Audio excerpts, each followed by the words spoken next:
This is the 9th presentation, guiding people as they pray through the book, The Ignatian Adventure. Today we are with pages 102, 109 to 120, 129, I guess. So it's about the Passion of Jesus, the third week of the exercises. Now again, I say, this is to help you pray your retreat.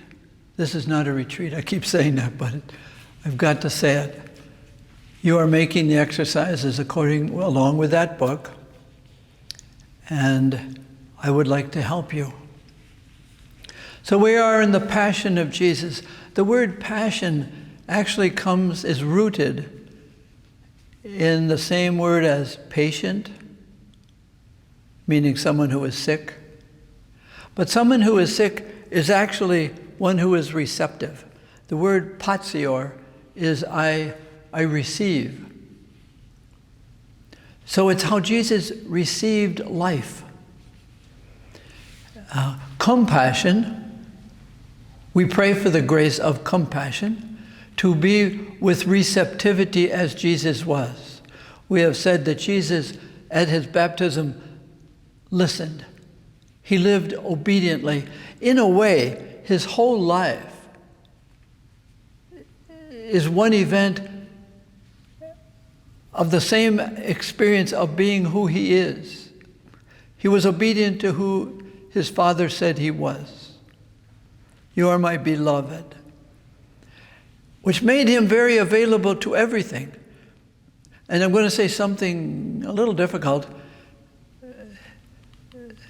Jesus' suffering and death on the cross is in a way nothing new.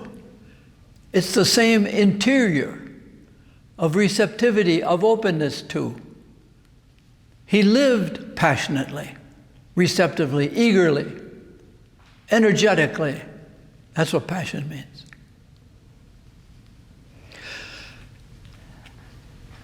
As he gets closer to the cross, he gets closer and closer to the expression of who he really is. The full expression of his identity, that he is really receptive even to death on the cross, as it says in the 2nd chapter of Philippians. Here's another strange way to say it. Jesus lived gratefully what he was asked to receive. So that we were saved, and you can read this in the 5th chapter of Romans, we were saved by an act of obedience contradicting the disobedience of Adam. So he lived gratefully, and he was grateful even for his death because he was grateful for who he was. Even at the cost of losing what he knew to be a precious life.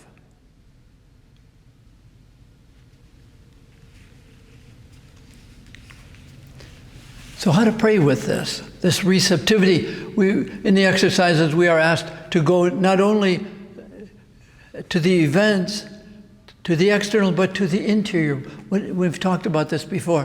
What was the interior of Jesus? Now maybe you have been at the bedside of someone who is dying. And it is a very, very humbling and poverty experience. You can't do anything. You can straighten the bedclothes, change the blinds, get some water, but you are poor at a time in which you'd really like to be able to do something life-giving. That's what we are with Jesus. We can't do anything as we pray with it, except to be conformed to his interior spirit. And so in our prayer these days, we will try to accompany Jesus in his suffering and in our awareness of that his brothers and sisters are suffering. And if we could get close to the cross, we are getting close to what he's saying about all his brothers and sisters. They're my brothers and sisters. And we get close, but we don't like the poverty, the inability that we have to do anything about the poor, the sick, the needy, the excluded. Let somebody else do that. No, his interior was, I will be with them. And he looks at us and says, can you pick up the cross of your poverty? And see the hardness of heart that is within racism, exclusions, judging, prejudicing. Those are his brothers and sisters. You see, what we're praying with is that Jesus consummates his life on the cross. But there's nothing new. It's the same Jesus. He was available to foreigners, to sinners, to lepers. All that was excludable, he included. Then he looks and says, can you have that interior when you pray? Can you pray for that interior? That's hard.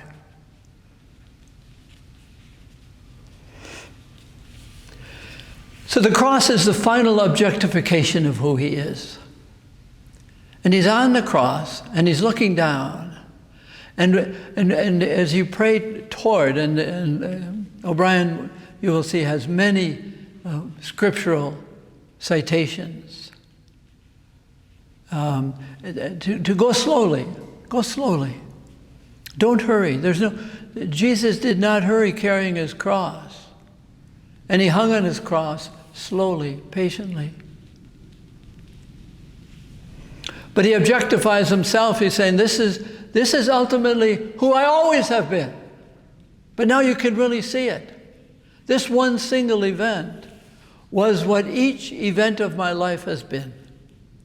And we, at the foot of the cross, you try to say something negative about yourself. The usual adjectives and images. Go ahead. As you maybe carry his cross or watch him being questioned by people and officials, Herod, and the people that wanted to get rid of him.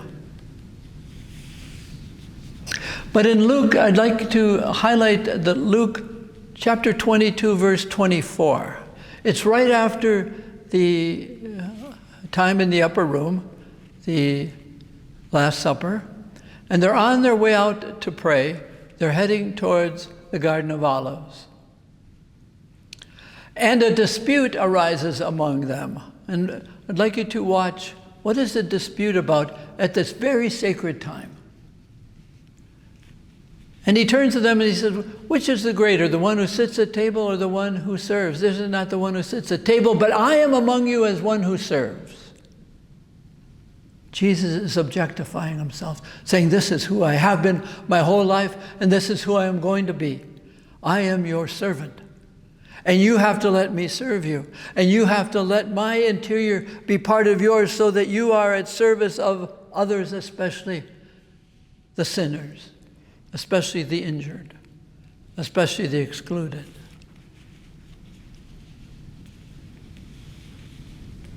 And so we are the disciples. And we stand with Jesus. And we stand with the accusers. And we stand with the apostles, disciples who run away. Why? Because it was the easy thing to do.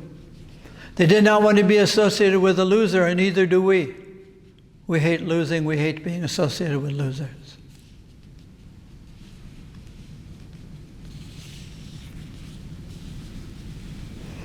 So we watch and listen Let Jesus look at us. That's why we can't hurry through this exercise of the third week. It's too precious.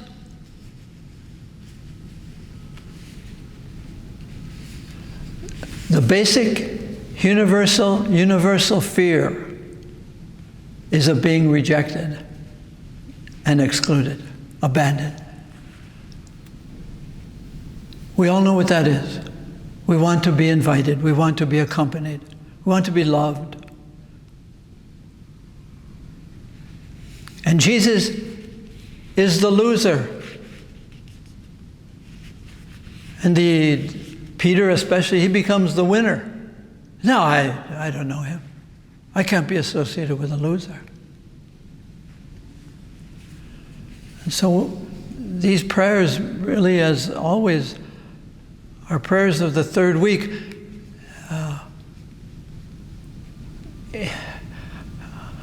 They're with our yeses and our nos. Yes, I will be with you. No, I can't be with you. I've got my excuses. I've got my fears. I don't want to be abandoned. Can I accompany you, but can I take the Jerusalem bypass? Can I come and go around and meet you at Easter? No. See, in the exercises we spent some time on the election. Whatever we choose to follow Jesus eventually will take us into Jerusalem. Eventually will take us to being misunderstood, objected to, criticized. We are identifying with a Jesus who both loses and wins in the long run. But we fear it.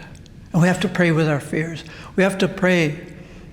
The second maxim, that the virtues of solidarity, of fidelity, the virtue of patience and suffering, those virtues are very seldomly accompanied by the feeling of those virtues. When you are patient, you're not first in line. You're patient when you're third and the persons ahead of you have coupons and can't find their credit cards. You don't feel patient. You feel impatient, but that is the virtue. And Jesus lived as a human being. Remember, he was a human being. He lived not experiencing the feeling of fidelity.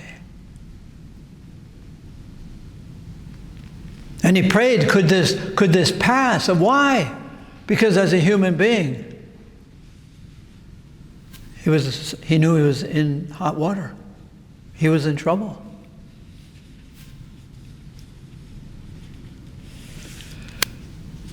Do we want to be with Jesus all the time? Unfortunately, no. There's too much humanity in us. And he dies to raise that humanity. And we are accompanied with him standing there, feeling he really does love us. And let yourself be loved at the foot of the cross.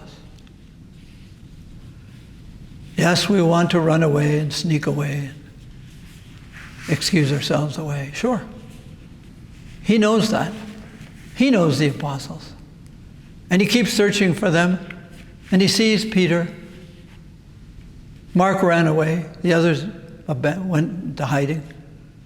Jesus, allow yourself to be looked at and looked for. We are the sought for. And from the throne of the cross, in John's gospel, it's a throne, he looks and sees us. And his interior hasn't changed. He is still receptive, passionately receptive to us. We pray to be compassionate as he is compassionate with us. So pray with the scriptures that are available, the Gospels, the Isaiah 52 and 53, what we call the suffering servant. They're very helpful. We listen to his words. Can they be our words? We watch his actions. And we reflect on ourselves, but not negatively. Hopefully, his grace is still among us, changing us, that we might always be obedient to his love for us. So one moment, I have to get something. I'm back. The culmination of the cross is maybe in the second annotation. Intimacy is really only intimacy when fruitfulness is intended. The dying of Jesus, the falling into the earth, is meant as an intimate relationship with humanity and divinity. The vertical and the horizontal meet at the center where Jesus is. The humanity and the divinity is meant to be fruitful in his life and in the life of the church and in the life of every member in the church. Those who believe. Those who believe in what he says we are. Not just what we're going to be, but what we are with our yeses and nos. His arms, horizontal in an embrace of time and space, you and me. The vertical, that he is of the earth and of divinity too. He suffered as a human being. So we pray quietly, slowly, not making resolutions, letting it be received, letting our hearts be patient, passionate, with compassion, receptivity to myself and his love for us, and compassionate with his brothers and sisters in whatever condition of winning or losing we might be asked to receive them.